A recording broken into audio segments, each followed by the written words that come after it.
News Insight, supported by उपकार चक्की fresh आटा खाएर त हेर्नुहोस्। कम्बर पाइप्स र फिटिङ टिकिरहन्छ चलिरहन्छ। स्वादिष्ट परिकारको लागि उपकार शुद्ध तोरीको तेल। हर खानामा उपकार ब्रान्डका अचारहरू। खुसी पनि। प्रमुख राजनीतिक 3 दलको बैठकले प्रधान न्यायाधीशको नियुक्ति प्रक्रिया अघि बढाउने निर्णय गरेको छ।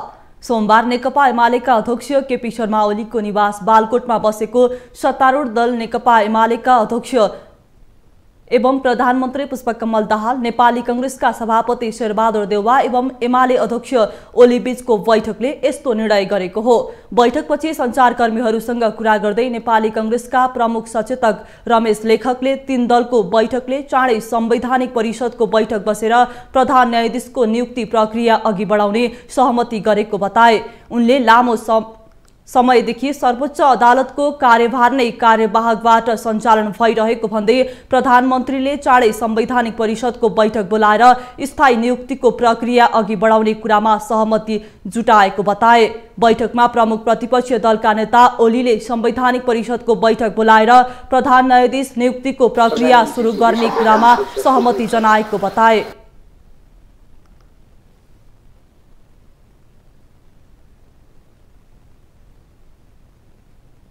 प्रधानमन्त्रीजीले संवैधानिक परिषदको बैठक ढाक्ने र प्रधान न्यायाधीशको बारेमा निर्णय गरेर अगाडि बढ्ने प्रस्ताव राख्नुभयो। त्यसलाई प्रमुख प्रतिपक्षी दलको नेताले हुन्छ भन्नुभएको छ, एउटा सहमति भएको छ। चाँडै संवैधानिक परिषदको बैठक बसेर यो विषयलाई टुङ्ग्याउने छलफल भएको निर्णय भएको छ, सहमति भएको छ।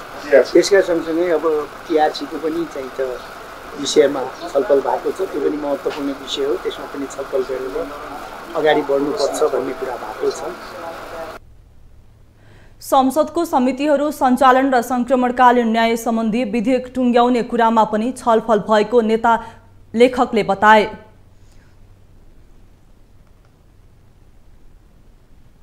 नेकपा एमालेका सचेतक महेश बर्तौलाले संक्रमणकालीन न्यायसँग सम्बन्धित विधेयक समितिमा छलफल नभई अघि नबढ्ने बताएका छन्। सोमबार बालकोटमा बसेको प्रमुख 3 दलका नेताहरूको बैठकपछि सञ्चारकर्मीहरूसँगको कुराकानीमा सचेतक बर्तौलाले नेकपा एमाले संक्रमणकालीन न्यायसँग सम्बन्धित विधेयक चाँडै टुङ्गोमा पुर्याउनुपर्छ भन्ने पक्षमा रहेको र अन्तर्राष्ट्रिय जगतको प्रश्न उठाउन नसक्ने गरी मात्रै ऐन बनाउनु पर्ने अडानमा रहेको बताए। उनले संक्रमणकालीन न्यायसँग सम्बन्धित विधेयक राष्ट्रको साझा विषय भएको उल्लेख गर्दै विधेयकमा रहेका कतिपय कन्टेन्टहरू विस्तृत छलफल गर्न आवश्यक रहेको बताए। उनले 1 महिनाको समय लिएर भए पनि परिपक्व ऐन बनाएर मात्र अघि बढ्नुपर्नेमा जोड दिए।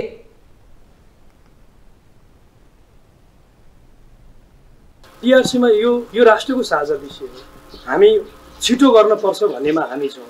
छिटो गर्नुपर्छ भनेको अर्थ यसमा रहेका कतिपय विधेयकमा रहेका कन्टेन्टहरूको विषय पनि हामीले बहस गर्नुपर्छ, छलफल गर्नुपर्छ, ताकि नेपालको सन्दर्भमा हामीले विधेयकहरू कानुन निर्माण गर्दै गर्दाखेरि हामी 2-3 कुरालाई जहिले पनि ख्याल गर्नुपर्ने हुन्छ। हामीले नेपालले अन्तर्राष्ट्रिय कयौँ मानवीय कानुनहरूसँग जोडेर हामीले हस्ताक्षर गरेका छौँ। कयौँ मानव अधिकारसँग सम्बन्धित अन्तर्राष्ट्रिय सन्धि अभिसन्धिको हामी पछि राष्ट्र हौँ।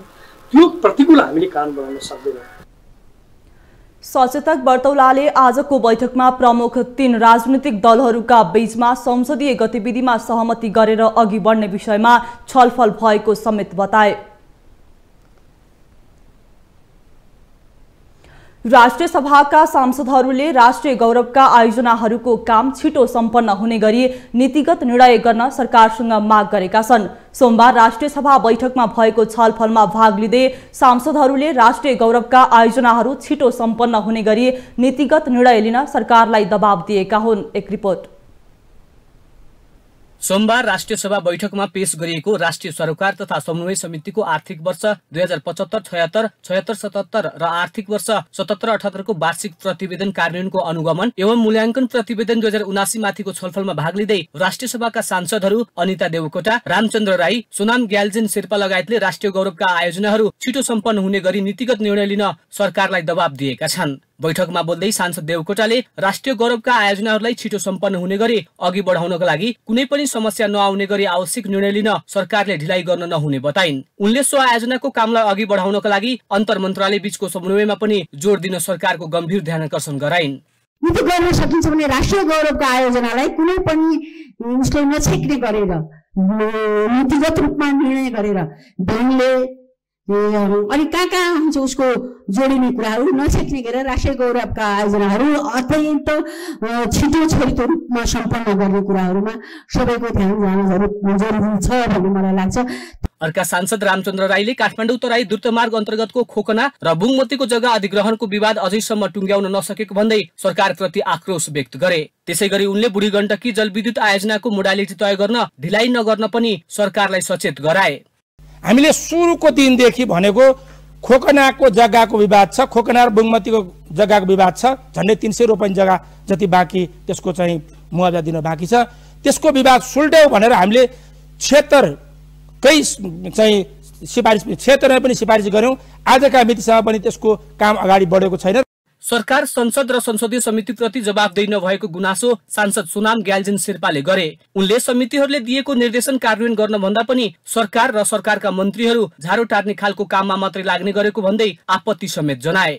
हामीले बोलाउँछौं संसदमा, त्यो मिनी संसदमा बोलाउँछौं, मन्त्रीहरू बोलाउँछौं, सचिवहरू बोलाउँछौं, उहाँहरू पनि गहन रूपमा प्रस्तुत हुन नचाहने र जरो टार्ने एउटा चाहिँ प्रक्रियाको रूपमा चाहिँ अगाडि बढाउने र त्यसलाई चाहिँ अलिकति सिरियसली नलिने देखियो। त्यसमा पनि अलिकति यो संसदको ध्यान जान पर्ने देखिन्छ।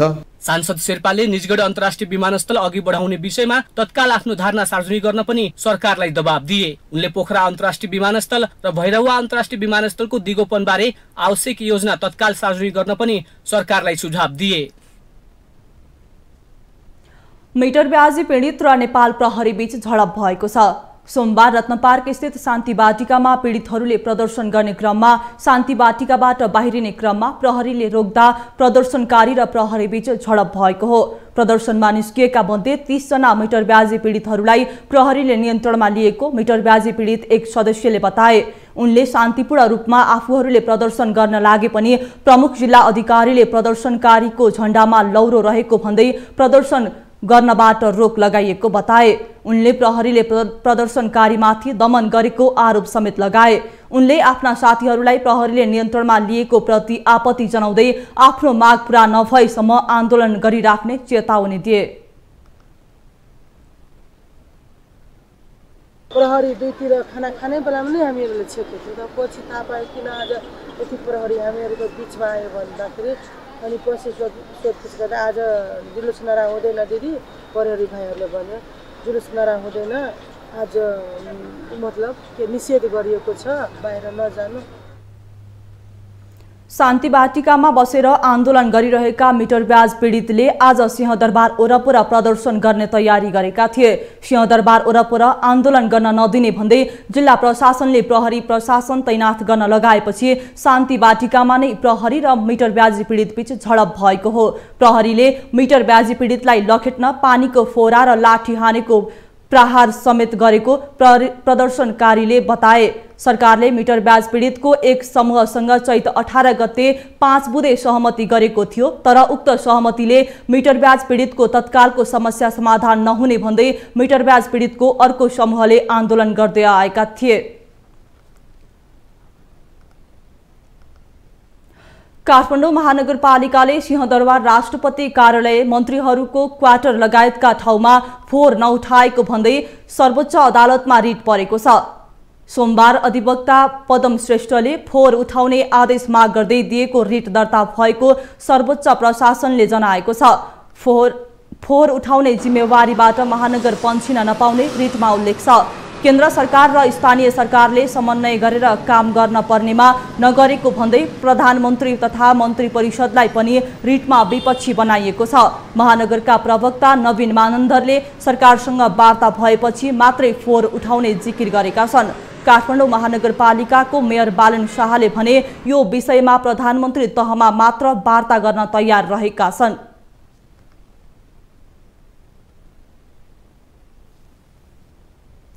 निजी क्षेत्रको दूरसञ्चार सेवा प्रदायक स्मार्ट टेलिकमको सेवा सञ्चालन अनुमति पत्र स्वतः खारेज भएको छ।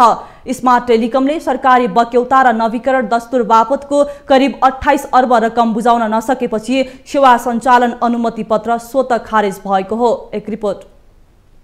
निजी क्षेत्रको दूरसञ्चार सेवा प्रदायक कम्पनी स्मार्ट टेलिकमको आधारभूत टेलिफोन सेवा सञ्चालनको अनुमति पत्र लाइसेन्स खारेज भएको छ। 2070 वैशाख 2 गते आधारभूत टेलिफोन सेवाको लाइसेन्स पाएको स्मार्ट टेलिकमको म्याद गत वैशाख 2 गते सकिएको हो। प्राधिकरणका अनुसार स्मार्ट टेलिकमले सरकारी बक्यौता करिब 3 अर्ब, नवीकरण शुल्क 20 अर्ब र 15% जरिमाना शुल्क गरी करिब 28 अर्ब रुपैयाँ बुझाउनु पर्ने थियो। तर स्मार्ट टेलिकमले लाइसेन्स नवीकरणका लागि आवेदन नदिएको र सरकारी बक्यौता समेत नबुझाएपछि कम्पनीको लाइसेन्स खारेज भएको हो। 2070 वैशाख 2 गते चाहिँ आधारभूत टेलिफोन सेवाको अनुमति पत्र दूरसञ्चार ऐन 2053 अनुसार चाहिँ स्मार्ट टेलिकमलाई 10 वर्षको लागि दिएको थियो। 2080 वैशाख 1 गतेसम्म उहाँहरूको लाइसेन्स भ्यालिड हो। 10 वर्षको लागि दिएपछि 2 गतेपछि के हुने भयो, त्यो लाइसेन्स रिन्यू नभएपछि चाहिँ स्वतः खारिज हुने भयो है।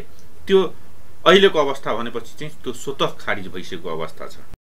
दूरसञ्चार सेवा प्रदायक कम्पनी स्मार्टको सेवा सञ्चालन अनुमति पत्र स्वतः खारेज भएपछि नेपाल दूरसञ्चार प्राधिकरणले स्मार्टको सम्पत्ति व्यवस्थापनको प्रक्रिया अगाडि बढाएको छ। नेपाल दूरसञ्चार प्राधिकरणको सोमबार बसेको बैठकले अनुमति पत्र बहाल नरहेका दूरसञ्चार सेवा प्रदायकको सम्पत्ति व्यवस्थापन नियमावली 2079 अनुसार स्मार्टको स्वामित्व सरकारले लिने गरी प्रक्रिया अगाडि बढाउने निर्णय गरेको हो। प्राधिकरणले स्मार्टको लाइसेन्स खारेज भए पनि 15 दिनसम्म सेवा सञ्चालन गरिराख्न निर्देशन सहितको पत्र पठाएको छ। सम्पत्ति व्यवस्थापन नियमावली 2079 अनुसारको दफा नियम 9(1) बमोजिम दूरसञ्चारको संरचना, दूरसञ्चार प्रणाली र दूरसञ्चार सञ्चालन चालु अवस्थामा प्राधिकरणलाई हस्तान्तरण गर्नको लागि पत्र पठाउने भनेर चाहिँ स्मार्ट टेलिकमलाई चाहिँ जानकारी गराउने भन्ने एउटा निर्णय छ। दोस्रो कुरा के छ भने 15 दिनसम्म त्यसलाई सञ्चालन गर्नको लागि निर्देशन दिएको छ। यसअघि पनि स्मार्ट टेलिकमले बक्यौता रकम नतिरेपछि नेपाल दूरसञ्चार प्राधिकरणले 2076 साउन 13 मा स्मार्टको लाइसेन्स खारेज गर्ने निर्णय गरेको थियो। प्राधिकरणले खारेज गरेको निर्णय चित्त नबुझेमा कम्पनीले 35 दिनभित्र मन्त्रालयमा पुनरावेदन दिन सक्ने प्रावधान बमोजिम निवेदन दिएपछि 2076 पुस 21 गते मन्त्री परिषदको बैठकले स्मार्टलाई 3 अर्ब 72 करोड बक्यौता 5 किस्तामा भुक्तानी गर्ने सुविधा दिएको थियो। त्यसपछि पनि पटक पटक म्याद थप गर्दा पनि बक्यौता बुझाउन नसकेपछि स्मार्ट टेलिकमको लाइसेन्स अन्ततः खारेज भएको हो। यता उच्च अदालत पाटनले स्मार्ट टेलिकमको लाइसेन्स खारेज विरुद्ध परेको मुद्दामा कारण देखाउ आदेश जारी गरेको छ। स्मार्ट टेलिकमका तर्फबाट रामनाथ बन्ठा थारूले गत चैत 30 गते प्रधानमन्त्री तथा मन्त्री परिषदको कार्यालयलाई विपक्षी बनाई दायर गरेको रिटमा उच्च अदालत पाटनले सोमबार सरकारका नाममा कारण देखाउ आदेश जारी गरेको हो। लामो समयदेखि रोक्का भएको जग्गा फुकुवा भएपछि पश्चिम नवलपरासी सुनौलका स्थानीयहरू खुसी भएका छन्। विक्रम सम्वत 2067 मा जग्गा पूर्जा प्राप्त गरे पनि अख्तियारमा मुद्दा परेसँगै जग्गा रोक्का भएको थियो। एक रिपोर्ट।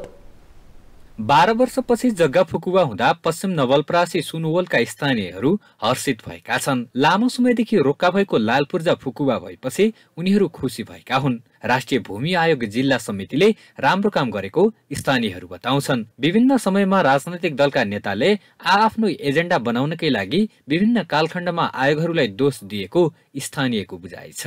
वर्षदेखि जानकारी जुन रोक्का भएर चाहिँ यहाँको स्थानीय मान्छेहरूले साह्रै दुःख पाइएको थियो। अहिले जानकारी रोक्का भएर साह्रै खुसी लागेको छ र चाहिँ अहिलेको आयोगलाई विशेष गरेर हामीले एकदम हृदयदेखि जाने प्रगति टोल बनाए डाँडा टोल जतिजनाको सबैको फुकुवा भयो, सबैले हृदयदेखि चाहिँ धन्यवाद दिन चाहन्छौँ। र अबदेखि फेरि चाहिँ यस्तो नहोस्। अब चाहिँ पहिला पनि फुकुवा भयो भन्ने अब पत्र लिएर आउने गएरमा मन्त्रालयमा गएर पत्र ल्याउने, विभागमा गएर पत्र ल्याउने त्यस्ता कामहरू धेरै भयो। अख्तियारबाट पत्र आयो त्यसले पनि फुकुवा भएन भनेर भन्ने भयो र अब फेरि रोक्का नहोस्, अब त्यही भन्न चाहन्छौँ। 12 वर्ष भयो अहिलेसम्म हामी दुखीमा पीडितमा बसेका थियौँ। अहिले देवराज भण्डारज्यूले लाल पूर्जा फुकुवा गरिदिनु भयो। त्यसको नाममा धेरै धेरै धेरै धेरै धन्यवाद दिन चाहन्छु म। र हाम्रो यो वर्षौँदेखि रोकिरहेको जग्गा आज सबैको सामुन्ने, समाजको सामुन्ने खुल्ला आफ्नो लाल पूर्जा लिएर ब्याङ्कमा गए पनि चल्ने, मालपोतमा गए पनि चल्ने भएको हुँदा साह्रै खुसी छौँ। यो विभिन्न राजनीतिक दलहरूले यस विषयमा चाहिँ आफ्नो एजेन्डा गराउनका लागि यो फल्न आएको अध्यक्षले गरेन, फल्न आएको अध्यक्षले गरेन, फल्नाले काम गरेन भन्ने एकले अर्कालाई प्रत्यारोप लगाउने क्रम चाहिँ जारी भइरह्यो। तर वास्तविकता हामी तल्लो लेभलका जनताहरूले बुझ्न सकिएन। 67 सालमा हामीले सुकुम्बासी आयोगबाट पूर्जा पाएका थियौँ र 2 वर्ष त्यो पूर्जाले हामीले आर्थिक कारोबारहरू सम्पूर्ण गर्न पाएका थियौँ। बिचमा अख्तियारमा अनुसन्धानमा परेर त्यो कार्यका बिचमा चाहिँ हाम्रो पूर्जा चाहिँ बन्द भयो। जुन पूर्जा बन्द हुँदा गरिब जनताहरूलाई बेला बेलामा दुःख दिने, अब तपाईँहरूको पूर्जा बन्छ भने राजनीतिक एजेन्डा बनाएर लैजानुभयो। तर बिचमा चाहिँ 2 वर्ष हाम्रो राम्रोसँग पूर्जाहरू खुलेको अवस्था थियो भने अहिले फेरि 10 वर्ष पछाडि पूर्जा खुलेको र पास भइरहेको भन्ने आइरहेको छ। तर हामी अहिले एकदमै खुसी छौँ। तर पहिला 2 वर्ष खुले जस्तै गरी अब फेरि यस्तो नहोस् भन्न चाहन्छौँ र हामी यसमा एकदमै खुसी छौँ पूर्जा खुलेकोमा। राष्ट्रिय भूमि आयोग जिल्ला समितिका अध्यक्ष देवराज भण्डारीले आफूहरू आयोगमा आएको 2 महिनाभित्रै काम टुङ्ग्याएको बताए। अध्यक्ष भण्डारीले पटक पटक जग्गा फुकुवा भयो भनेर झुक्किएका स्थानीयहरू सुरुमा जग्गा फुकुवा भयो भन्दा नपत्याएको बताए। उनीहरूले पछि मालपोतबाट जग्गाको काम भएपछि मात्र स्थानीयहरूले विश्वास गरेको भण्डारीको भनाइ छ। करिब करिब 50-60 दिनको भित्र नै हामीले तपाईहरुको यो काम टुङ्गाइसकेका थियौँ। काम त टुङ्गियो, फेरि तपाईहरुलाई विश्वास थिएन। पहिला जस्तै फेरि यो पछि भयो भन्ने, फेरि त्यस्तै हुने कि भनेर धेरै साथीहरूले हामीले काम टुङ्ग्यायौँ है, हामीले गऱ्यौँ भन्दा पनि यहाँको वडा अध्यक्षहरूलाई तपाईहरुलाई त्यो विश्वासै थिएन। हामीले अलिकति मालपोतमा चेक गर्छौँ बल्ल मात्रै विश्वास गर्छौँ भन्नुभयो। अनि तपाईहरु मालपोतमा जानुभयो, काम सरासर भयो। भएपछि आजसम्म बल्ल अहिले आएर तपाईहरुलाई विश्वास भयो र विश्वास भएपछि अब काम पनि भयो। पश्चिम नवलपरासीमा पटक पटक बनेका भूमि सम्बन्धी आयोगले विगतमा जग्गा नापजाँच लगायतका कार्य गरे पनि पूर्णता भने दिन सकेका थिएनन्। पछिल्लो पटक बनेको राष्ट्रिय भूमि आयोगले भने सुनवल सहित जिल्लाभर करिब 1100 लाल पूर्जा फुकुवा गरेको छ। त्यस्तै नयाँ जग्गा नापजाँच र यही वैशाख पहिलो सातादेखि राजस्व संकलन गर्ने र लाल पूर्जा वितरण गर्ने राष्ट्रिय भूमि आयोग जिल्ला समितिले जनाएको छ। तपाईलाई न्युज इनसाइटमा पुनः जोड्नेछौँ। काठमाडौँ उपत्यकाको सबैभन्दा लामो रथयात्राका रूपमा प्रचलित ललितपुरको रातो मच्छिन्द्रनाथ रथयात्राका लागि पुल्चोकमा हरेक वर्ष रथ निर्माण गरिन्छ। रथ निर्माण कार्यमा युवा वर्गदेखि ज्येष्ठ उमेरका व्यक्तिहरूको समेत सहभागी हुन्छ। रथ बनाउने कार्यमा युवा जोश र उत्साहमा पाएका व्यक्तिहरूको अनुभव र सिकाइको सम्मिश्रण देख्न पाइन्छ। एक रिपोर्ट।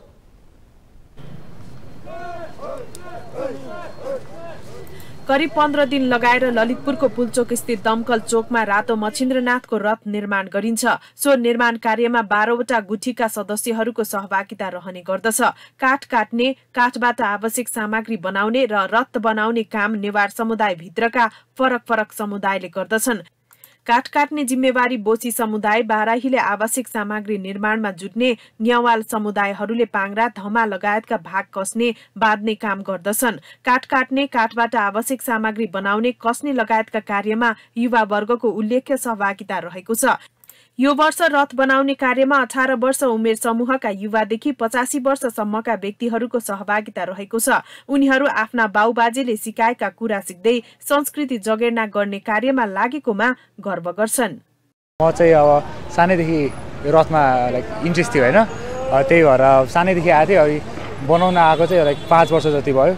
त्यही हो, अब मभन्दा अब माथि ठुलो मान्छेहरू हुनुहुन्छ, उहाँहरूले जे सिकाउनुहुन्छ हामी चाहिँ त्यही गर्ने हो, त्यस्तै हो। अनि यहाँ चाहिँ सबैभन्दा चाहिने भने चाहिँ गाँठो बाँध्ने सिक्नुपर्ने हो। अब त्यो गाँठो बाँध्न सिकाउनुहुन्छ। अब त्यो सबै यहाँ चाहिँ अब हामीले गर्ने चाहिँ बेदको काम हुन्छ होइन, बेद र गोलबेदको। अनि त्यसमा चाहिँ सबै गाँठो बाँध्नेदेखि काम हुन्छ। त्यही भएर अनि फर्स्टमा चाहिँ गाँठो बाँध्न सिक्नुपर्छ।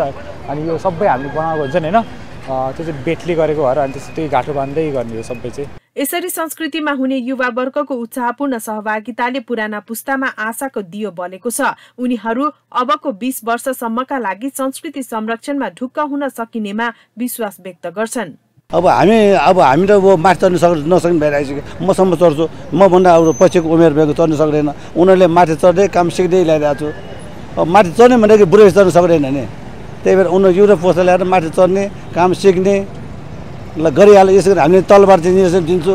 यसरी बाँध्न यस गर त्यस गर उस गर भनेको छु त्यही अनुसारले काम भइरहेको छ मार्जन अगाडि पनि हामीले निर्देशन दिएर पठाउँछौँ उनीहरूले यसो बान्यो है यो काठ लिने यसरी बान्ने यसरी भने पठाउँछ हामी त्यही अनुसारले चाहिँ काम भइरहेको छ अनि ठुल्बा यसरी हो भनेर सोच्नु छ कहिले दाइ भन्ला कहिले गरिरहेको छ हामीले अहिले चाहिँ पहिलाको भन्दा अलिकति जस युवाहरूसँग अलिक जोस भएको हुनाले छ अहिले चाहिँ जस आउने क्रम चाहिँ बढ्दैछ सबैले जस यो संस्कृति बचाउनुपर्छ भन्ने मनमा राखेर सबैजना आइरहेछ अहिले छ हरेक वर्ष जस नयाँहरू दुई तिनजना आइरहेछ युवाहरू दैनिक रूपमा 12 घण्टासम्म लगाएर रथ निर्माण कार्यमा खटिन्छन् सांस्कृतिक र ऐतिहासिक महत्त्व बोकेका यस्ता जात्रा पर्वमा बढ्दै गएको युवा वर्गको सहभागिताले पुस्तान्तरणको गतिलो नमुना पनि पस्केको छ जसले गर्दा नेपालको कला संस्कृति जात्रा पर्वको भविष्य उज्यालो बाटोमा जाने सम्भावना बढेको छ रातो मच्छिन्द्रनाथलाई 6 महिना बुङमती र 6 महिना पाटनमा राखिन्छ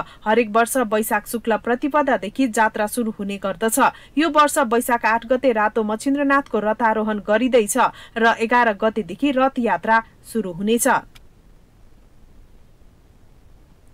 गायक प्रकाश सपुतको नयाँ गीत सकम्बरी रिलिज भए लगतै विवादमा आएको छ महिलाले देह व्यापार गरेको दृश्य गीतमा राखेपछि गीतको विरोध भएको हो यस गीतमा महिलाको आम्दानी र प्रगतिको मुख्य आधार यौन कार्य नै हो भन्ने देखाउनु महिलाप्रतिको घोर अपमान भएको भन्दै सामाजिक सञ्जालमा विभिन्न टीका टिप्पणी सुरु भएका छन् गायक सपुतको गीतप्रति भएका टीका टिप्पणी अबको क्रममा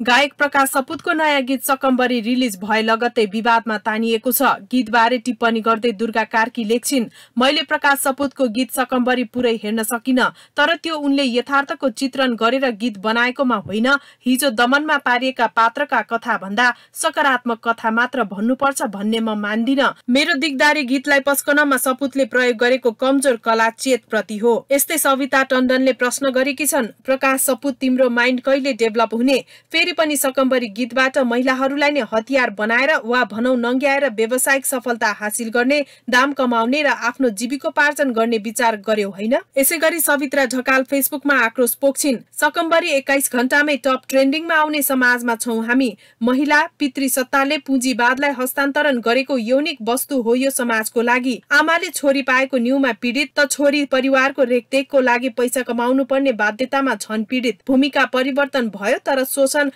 झन धेरै महिला गीत चलचित्र कथाका ट्रेन्डिङमा आउने पात्र मात्र कहिलेसम्म महिलाको बाध्यता यिनीहरूको लागि तमासा हो जवाबदेहिता होइन अर्का सामाजिक सञ्जाल प्रयोगकर्ता एपी उपाध्यायको टिप्पणी छ एकजना चर्चित गायकको बजारमा 3 दिन अगाडि आएको गीतको अडियो सुन्न सकिन्छ तर त्यसको दृश्य बच्चाहरूसँग बसेर हेर्न पनि नसकिने स्तरको छ कला कलाकारिता र कलाकार बीचमा समन्वय भएका सृजनाहरू उत्पादन हुनु आवश्यक छ नेपाली बजारमा पनि उता रचना खरेल लेख्छिन् शरीर बेचेर होस् या श्रम त्यो श्रमिकको आफ्नो कमाई हो कसैको निगाह होइन लौन चरी यति सन्देश पुर्याइदेऊ सकम्बरीको टिमलाई सकम्बरीको श्रृंगार ड्रेस गहनाको ओनरशिप समेत उसलाई दिन नसक्नेहरू सेक्स वर्करको व्यवस्थाको गीत गाउने भनेर प्रश्न गरेकी छन् त्यस्तै शारदा खड्का लेख्छिन् पल्सा र सन्दीप लामिछाने जस्ता सेलिब्रिटीको आडमा उन्मुक्ति पाउने मेरो समाजका चेतनशील प्राणीहरू सकम्बरीमा महिलालाई कमाउने साधन बनायो भनेर उफ्रिरहेका छन् समीक्षा अधिकारीहरू जस्ता थुप्रै युवतीहरू छन् जो आफ्नो सपनाको लागि रिलमा मात्रै होइन रियलमै अरूका साधन बन्न पुगेका छन् अनि ग्रामीण भेगका कयौं किशोरीहरू जो छिमेकी मुलुक भारत पुर्याइएका छन् साधन नै बनाएर सकम्बरीमा जे देखाइएको छ त्यो समाजको यथार्थ चित्रण हो भलै तपाई बोल्न सक्ने हुनुभयो थोर बहुत अधिकारका कुरा बुझ्ने हुनुभयो सँगै समाज कस्तो छ त्यो पनि बुझ्ने कोसिस गर्नुहोस् न समाजमा यावत कुराहरू छन् जो कुनै न कुनै माध्यमबाट चाहे त्यो गीत संगीत होस् वा चलचित्र कथा कविता साहित्य जुनसुकै माध्यमबाट किन नहोस् त्यो बाहिर ल्याउन जरुरी छ जबसम्म यथार्थ लुकाएर सेलिब्रिटी बोकेर हिँड्छौं तबसम्म हामी जहाँको त्यही रहन्छौं यता गीता बोगटी गीतका सर्जकलाई प्रश्न गर्छिन् अहिले बजारमा प्रकाश सपुतको गीत सकम्बरी चर्चित छ गीत भिडियो हेरिसकेपछि लागेको पहिलो प्रश्न सर्जकलाई किन महिलाले आर्थिक जिम्मेवारी पूरा गर्नु परेपछि महिलाहरू चाहिँ सधैं यौन कर्ममा लाग्छन् जस्तो लागेको पिठ्यूमा सलले बच्चा बाँधेर गिटी कुटिरहेका महिलाहरूको कथा चाहिँ सर्जकको दृष्टिमा किन नपरेको होला? उनका पछिल्ला दुवै गीत पीर र सकम्बरीमा महिलाहरूले आर्थिक जिम्मेवारी पूरा गर्नु परेपछि उनीहरूले यौन कर्म रोज्ने प्रवृत्ति देखिएका छन् र महिलालाई यसरी चित्रण गर्ने उनको मानसिकता उदेक लाग्दो छ। त्यस्तै लेखक नीलम कार्की निहारीका लेख्छिन्, मैले पढेको बुझेको सकम्बरी बिल्कुल पृथक सकम्बरी हो। समाजमा थुप्रै जीवनहरू दुर्घटित हुन बाध्य छन् र आज सकम्बरी पनि।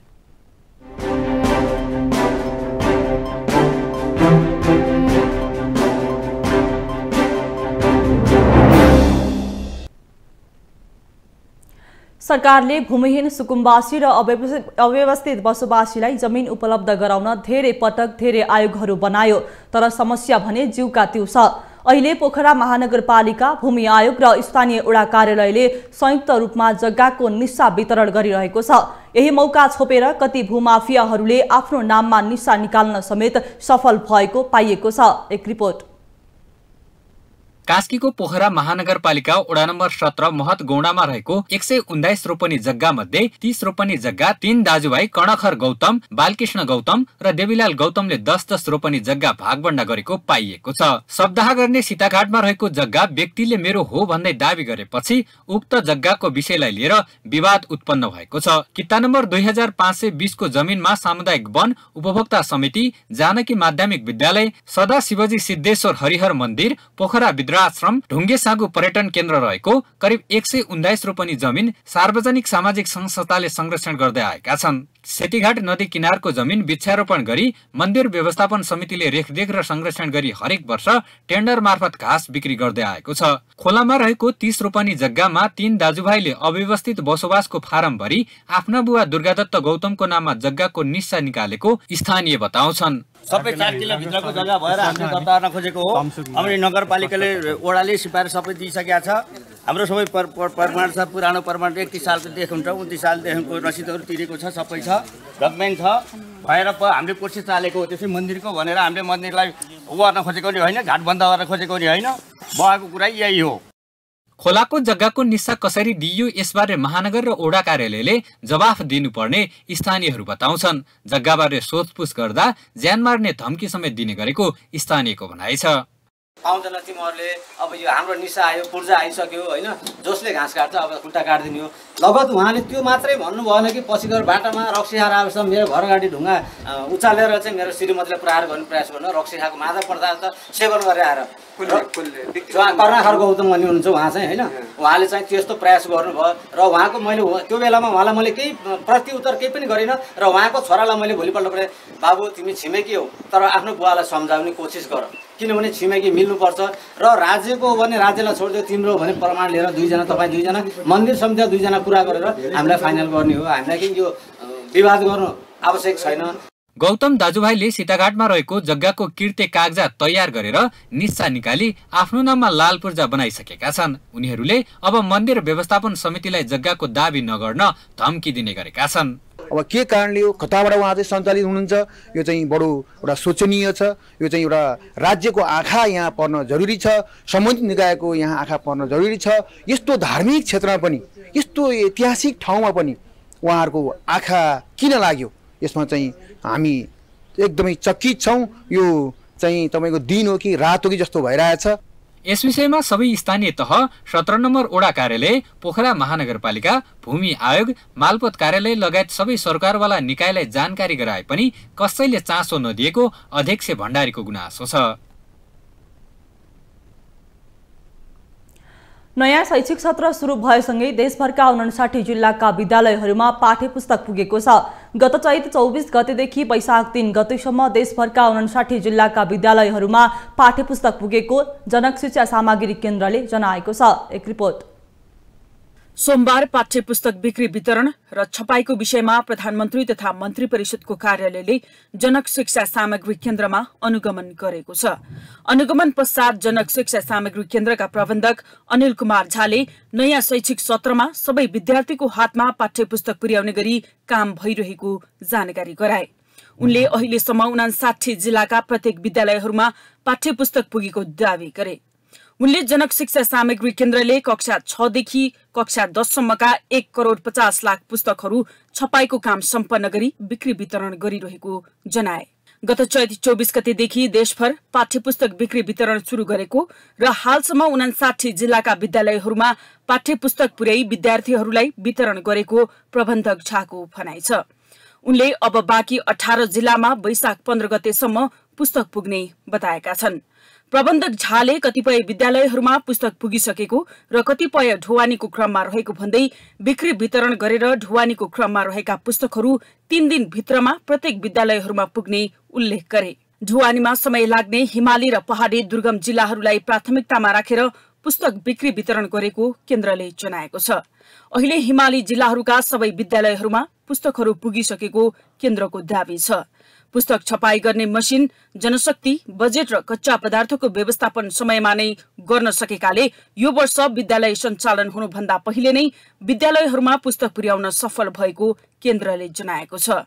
प्रबन्धक झाले 3वटा छपाई मसिन खरिद गरी 80,000 प्रतिदिन छपाई क्षमताबाट 2,40,000 छपाई गर्ने क्षमतामा पुर्याएकाले सहज भएको बताए। पुस्तकहरू झन्डै हाम्रो कक्षा 6 देखि 10 को 1,50,00,000 थान पाठ्यपुस्तक उत्पादन गर्नुपर्नेमा पुरै काम सम्पन्न गरिसकेका छौँ र छपाई कार्य सम्पन्न गरिसके पछाडि अहिले हामीले बिक्री वितरणको कार्य सुरु गरेका छौँ। चैत 24 गतेबाट बिक्री वितरण प्रारम्भ हाम्रो भयो र हिजोको मितिसम्ममा 59वटा जिल्लाहरूमा हामीले बिक्री वितरण कार्य सम्पन्न गरिसकेका छौँ। कतिपय विद्यालयमा पुगिसकेका छ, कतिपय विद्यालय पुग्ने क्रममा छ, ढुवानीको क्रममा छ। 2-3 दिनभित्र हामीले वितरण गरिसकेका पाठ्यपुस्तकहरू 2-3 दिनभित्र सबै विद्यालयमा पुगिसक्छन्। प्रबन्धक झाले राष्ट्रिय वाणिज्य बैंकबाट 75 करोड र नागरिक कोषबाट 10 करोड गरी 85 करोड ऋण लिएर पुस्तक छपाई गरेको बताए। उनले पुस्तक बिक्री वितरण गरेसँगै 40 करोड ऋण चुक्ता समेत गरिसकेको बताउँदै प्रधानमन्त्री कार्यालयबाट भएको सहयोगले पनि पुस्तक छपाईमा थप सहज भएको बताए। केन्द्रका अनुसार अझै 18 जिल्लाका विद्यालयहरूमा पुस्तक पुग्न बाँकी रहेको छ।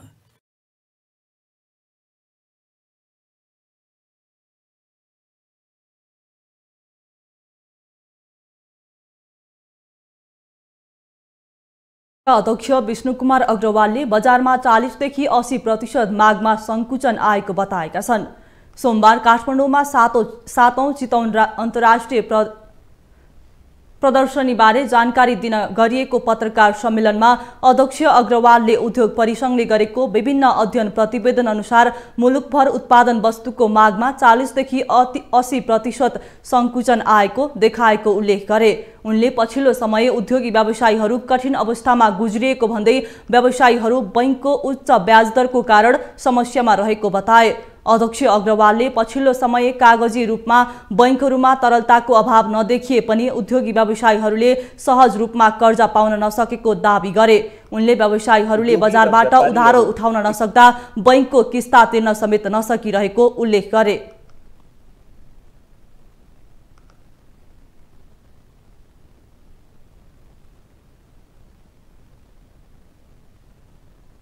उद्योगी र व्यापारीहरू एकदम कठिन परिस्थितिबाट गुज्रिराखेका छन्।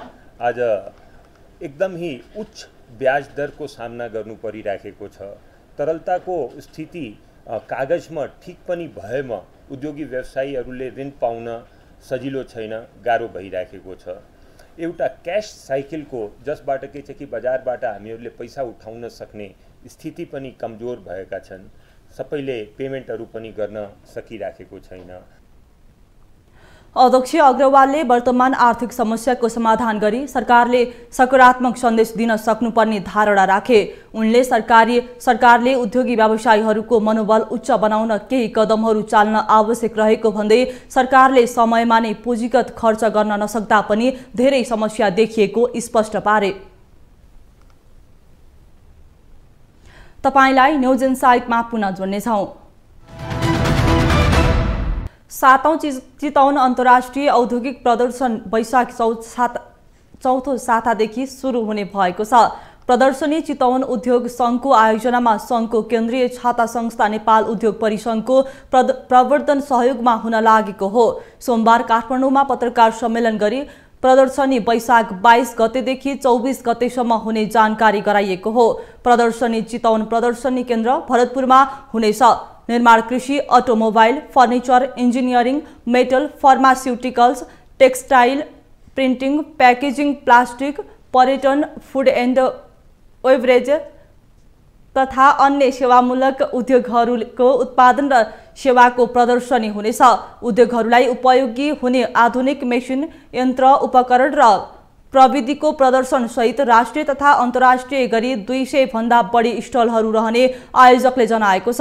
प्रदर्शनीले नेपाली उद्यमीहरूलाई नयाँ प्रविधिबारे जानकारी गराउँदै युवाहरूलाई उद्यमशीलतामा प्रोत्साहन गर्ने, नयाँ उद्यमी जन्माउन सहयोग गर्ने उपयुक्त माध्यम बन्ने चितवन उद्योग संघका अध्यक्ष त्रिलोचन कडेलले बताए। उनले प्रदर्शनी उद्यमीहरूलाई आधुनिक प्रविधि अनुसरण गरी औद्योगिक उत्पादकत्व वृद्धिका लागि प्रोत्साहन गर्न सहयोग पुग्ने बताए। अध्यक्ष कडेलले प्रदर्शनीका क्रममा मेक इन नेपाल लगायतका स्वदेशी उत्पादकत्वको वृद्धि र पहुँच विस्तारको गोष्ठी आयोजना गर्नुपर्ने बताए।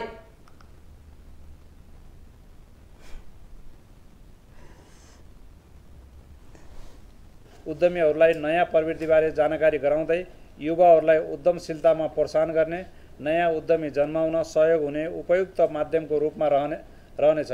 उद्यमीहरूमा आधुनिक प्रविधि अनुसरण गरी औद्योगिक उत्पादकत्व वृद्धिको लागि प्रोत्साहन गर्ने तथा नवीनतम प्रविधिको हस्तान्तरणको वातावरण सिर्जना गर्ने महत्त्वपूर्ण अवसरको रूपमा रहनेछ।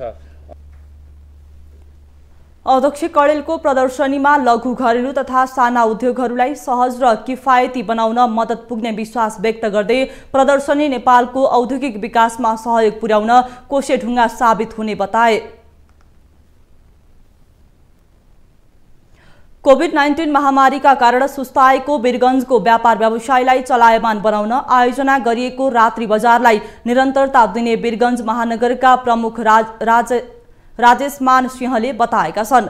महानगरपालिकाले आयोजना गरेको रात्रि बजारको समापन गर्दै प्रमुख सिंहले अबदेखि हरेक महिनाको अन्तिम शुक्रबार र शनिबार वीरगञ्जमा रात्रि बजार लाग्ने बताए।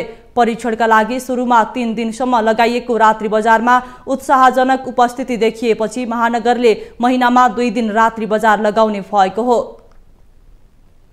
हाम्रो वीरगञ्ज अरु वैभव र समृद्ध हुन्छ भन्ने मैले विश्वास लिएको छु। त्यसको लागि पनि मलाई यहाँ सम्पूर्ण वीरगञ्जवासीको साथको आवश्यकता छ। अहिले श्री यहाँहरुमा निवेदन गर्न चाहन्छु, वीरगञ्जले काँचुली फेर्न सुरुवात गरिसकेको छ। चैत 30 गतेदेखि नयाँ वर्षको अघिल्लो दिनदेखि वैशाख 2 गतेसम्म चलेको रात्रि बजारमा करिब 3 लाख मानिसले सहभागिता जनाएका थिए।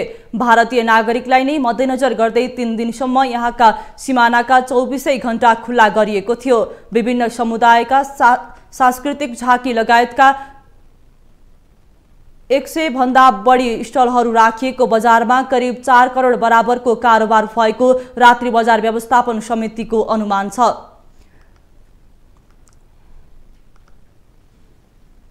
स्टार खेलाडीले भरिएको चर्च वाइज क्लबले र राजधानीमा जारी शहीद स्मारक ए डिभिजन लिगमा सोमबार 3 स्टार क्लबसँग बराबरी खेल्दै अङ्क बाँड्दा अर्को खेलमा फ्रेन्च क्लबले हिमालयन शेर्पालाई 6-0 को फराकिलो अन्तरले पराजित गरेको छ। एक रिपोर्ट। शहीद स्मारक ए डिभिजन लिग अन्तर्गत सोमबार च्यासल मैदानमा सम्पन्न खेलमा चर्च बॉयज र 3 स्टारले गोल रहित बराबरी खेल्दै अङ्क बाँडेका छन्। यससँगै चर्च बॉयजले शीर्ष स्थानको जावलाखेल युथ क्लबसँग अङ्क बराबरी गर्ने मौका गुमाएको छ। प्रतिस्पर्धात्मक बनेको खेलमा दुवै टोलीले निर्धारित 90 मिनेटको खेलमा राम्रो अवसर पाएका थिए, तर दुवै टोलीका स्ट्राइकरले अवसरलाई सदुपयोग गर्न सकेनन्। सुरुवातमा बलमा पकड र आक्रमक खेल पस्किए पनि चर्च बॉयज गोल निकाल्न असफल भएको थियो। खेलको 4औं मिनेटमा गगनदीप सिंहको लामो प्रहार 3 स्टारका गोलकिपर मोहम्मद ताहाले पञ्च गर्दै बाहिर पठाएपछि चर्च बॉयजको पहिलो अवसर खेर गएको थियो। खेलको 36औं मिनेटमा चर्च बॉयजका आशिष चापागाईले गोलको अवसर गुमाए। 3 स्टारका पिटर सेगुनबाट बल खोसेर 1 भर्सेस 1 मा प्रहार गरेको बल पोस्टको नजिकैबाट बाहिरिएको थियो। खेलको 76औं मिनेटमा चर्च बॉयजका मिलन राईको सशक्त प्रहार 3 स्टारका गोलकिपर मोहम्मद ताहाले बचाए। यस बराबरीसँगै 3 स्टारले 9 खेलमा 15 अङ्क जोडेको छ, चर्च बॉयजले पनि 15 अङ्क जोडेको छ। लिग अन्तर्गत सोमबार नै भएको अर्को खेलमा फ्रेन्ड्स क्लबले हिमालयन शेर्पा विरुद्ध अप्रत्याशित जित निकालेको छ। ललितपुर स्थित इन्फा मुख्यालयको मैदानमा भएको खेलमा फ्रेन्ड्सले हिमालयन शेर्पा विरुद्ध 6-0 गोलको एकतर्फी जित निकालेको हो। फ्रेन्ड्सको जितमा राफिक अमिनुले 2 गोल गरे भने अमित तामाङ, उत्तम राई, टोरिक जेब्रिन र अखरबेक उक्ताबोभले टोलीका लागि एक गोल गरे। यस जितपछि फ्रेन्ड्सले राजधानीमा जारी लिगमा दोस्रो जित निकालेको छ भने 9 खेलबाट तालिकामा 8 अङ्क बनाएको छ र रेलिगेसन क्षेत्रभन्दा माथि उक्लिएको छ। यता हिमालयन शेर्पाले समान 9 खेलबाट 9 अङ्क नै जोडेको छ। यससँगै शहीद स्मारक ए डिभिजन लिगमा 9औं चरणका खेल पनि सकिएका छन्। जावला खेल युथ क्लब 17 अङ्कका साथ तालिकाको शीर्ष स्थानमा अटाउँदा सातो बाटो युथ क्लब समान अङ्क भए पनि गोल अन्तरले पछि पर्दै दोस्रो स्थानमा छ। विभागीय टोली नेपाल पुलिस क्लब रेलिगेसन क्षेत्रको अन्तिम स्थानमा छ। शनिबारदेखि सुरु भएको सुडानको सेना र अर्धसैनिक बल बीचको हिंसात्मक युद्ध अनियन्त्रित बनेको छ। प्यारामिलिट्री र्यापिड स्पोर्ट फोर्सलाई सेनामा समायोजन गर्न पर्ने माग सम्बोधन नहुँदा विवाद हिंसामा बदलिएको हो। सोही विषयमा राजधानी खार्तुममा भएको झडप अहिले हिंसात्मक बन्न पुगेको छ। हिंसात्मक झडपमा शनिबारदेखि सुरक्षा बलहरूमा दर्जनौंको मृत्यु भएको र नागरिक र सेना सहित लगभग 942 जना घाइते भएको अन्तर्राष्ट्रिय समाचार संस्थाहरूले जनाएका छन्। राष्ट्रपतिको कार्यालय, सरकारी टेलिभिजन र सेनाको मुख्यालयमा आक्रमण भइरहेको छ। आरएसएफले राष्ट्रपति भवन, सेना प्रमुख निवास र 3वटा विमानस्थल नियन्त्रणमा लिएको दाबी गरेको छ। शनिबारदेखि सुरु भएको झडपमा मृत्यु हुनेको संख्या 100 नाघिसकेको छ। अहिले सुडानमा गृहयुद्धको जस्तो अवस्था छ। स्थिति बिग्रदै गएपछि सबै अन्तर्राष्ट्रिय उडानहरू स्थगित भएका छन् भने केही विमानस्थलहरूमा आगलागी समेत भएको छ। यस हिंसाले सुडानी नागरिकहरूलाई आफ्नो घरमा आश्रय लिन बाध्य बनाएको छ भने लामो द्वन्द्वको डरले देशलाई गहिरो अराजकतातर्फ धकेल्न सक्ने भनेर आशंका गरिएको छ। देश विदेशका यस्तै विभिन्न विषयवस्तुहरूसँग हामी तपाईहरूलाई जोडिरहनेछौँ न्युज इनसाइटमा। नमस्कार।